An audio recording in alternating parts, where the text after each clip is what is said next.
Late in 1944, Dr. Alexander Lippisch designed an experimental Ramjet-powered delta-wing interceptor aircraft for Nazi Germany called the Lippisch P13. Because testing of wind tunnel models revealed that the design had extraordinary stability in the Mach 2.6 range, the aircraft never made it past the drawing board and was never built. Powdered coal was going to be used to power the Ramjet because conventional fuel was in extremely short supply by the time the war was over. Work on the P-13 started in May 1944, as Dan Sharp explains in his book Secret Projects of the Luftwaffe Volume 1 Jet Fighters 1939 to 1945. And while it utilized the Ramjet technology of the P-12, which had been designed to carry weaponry, its role harked back to the concept of the arrows of death that was conceived in September 1943. It was a rammer. The layout was different from that of the P-12 as well, whereas the pilot of the P-12 sat low down in the fuselage, with the air ducts feeding the Ramjet wrapped around his narrow cockpit. The pilot of the P-13 had a completely unobstructed view of the Ramjet intake, with air entering the intake almost immediately entering the large combustion chamber. This was in contrast to the design of the P-12, which had the pilot sitting low down in the fuselage. This was achieved by moving the cockpit upwards, which resulted in the creation of a large combined fin and cockpit that was positioned on top of the combustion chamber. The P-12 carried tanks of liquid fuel for its Ramjet, whereas the P-13 would be fitted with a wire mesh grate that would contain a quantity of coal or other solid fuel that would burn more slowly. This was another difference between the two models. Lippisch gave the following explanation for his decision to switch fuels when he was questioned by officers of the United States Army in July 1945. He felt that at high velocities, solid fuels were more desirable than liquid fuels, the reason being that the solid fuel did not flow out into the velocity stream, and as a result, its burning took place at a predetermined place. In order for a solid fuel to be considered acceptable, it needs to have good gas-producing qualities, just like bituminous coal does. The German normal pine wood that had been cooked in oil or paraffin and cut into pieces measuring 1 centimeter on a side provided the most intense heating among the solid fuels. There is no mention of how the P-13 was supposed to be utilized during active operations in either of Lippisch's books that were published in 1976. When the British questioned him about whether or not the P-13 had been created with the intention of being used as a rammer, he responded by saying that the possibilities of using the P-13 as a ramming aircraft had been considered.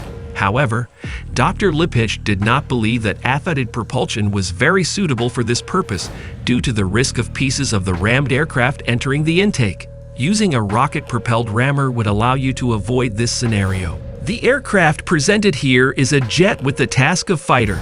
It says in the Luftwaffe's undated P-13 Bobstreibung, or construction description of 1944, which was probably produced in October or early November. Solid fuels, rather than liquid fuels like gasoline, gas oil, or J2, are used in the Loren engine that provides the propulsion for the vehicle coal. Studies have been conducted on two different forms. First, with bulky pieces in a real grate, and second, with pressed coal in plates and hollow cylindrical shapes. Both of these forms have been examined. At this time, the engine that is being used does not permit a self-launch. The actual launch must be performed with powder rockets, a Madelung catapult, or something else of a similar nature. Even though the thought was given to the installation of brakes, brake parachute, retractable screens similar to dive brakes, etc., attack from behind is preferred due to tactical considerations, such as the speed difference between fighters and bombers. Additionally, even though there is ample room for weaponry, the task of the ram fighter has been taken into account so that the ramming attack will not result in the loss of the aircraft due to its shape and static structure. Transporting the small rammer aircraft would not be difficult. When the outer wings are folded, it is possible to transport the entire aircraft on a small open car on the Deutsche Reichsbahn. The length of the aircraft is given as 6 meters in the section of the description that discusses the fuselage. It also states, the wing attachment fittings, outer wing to wing center section, are formed so that the outer wings can be folded upwards. This is essential for two different reasons. The up position opens up access to the engine through the wing's center section, and it also facilitates loading and unloading onto vehicles while the aircraft is being transported. In other words, the folding up of the wings would make it possible for the ground crew to simply reach in and remove the worn-out coal grate before sliding in a new one, which would finish refueling the type of aircraft in a matter of minutes. Using technology that was already available, the P-13 was able to destroy Allied aircraft with ease. The edge cap is constructed as a deflector to avoid rudder damage, if possible, during ramming. A knife that looks a lot like a cotonesse is used to reinforce the leading edge of the entire wing. The cotonesse was first created with the intention of severing the steel cables that were used to anchor barrage balloons. It was a blade made of hard steel that ran all the way along the leading edge of the wing of an aircraft and was concealed by an aerodynamic fairing made of thin metal that was flexible. This masked the cotonesse and gave the impression that the wing that was fitted with it was unaltered. According to the description, the fin was designed just like the wing and built along similar lines, which most likely means that it too contained a cotonesse that could slice through aircraft along its length. It was 2.28 meters in height, with this measurement being determined by the need to provide the pilot with good visibility. It was attached to the wing by 4 fittings, with 2 of them being on rockers to allow for the surface of the wing to expand due to the intense heating caused by the ramjet. The point of connection between the center section of the aircraft and the outer wings served as a cooling passage, and a rocker was used to compensate for the change in length that occurred on the inner side of the aircraft as a result of the heating.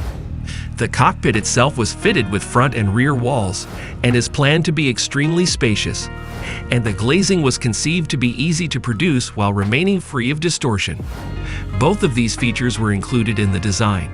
The joystick and seat were going to be mounted on the detachable cabin floor for production reasons, and the portion of the fin that was going to be in front of the cabin was going to be designed to be easily removable, so that the equipment that was going to be housed underneath it could be accessed more easily. Given the required nose-up attitude during landing, the P-13 would have been difficult to control.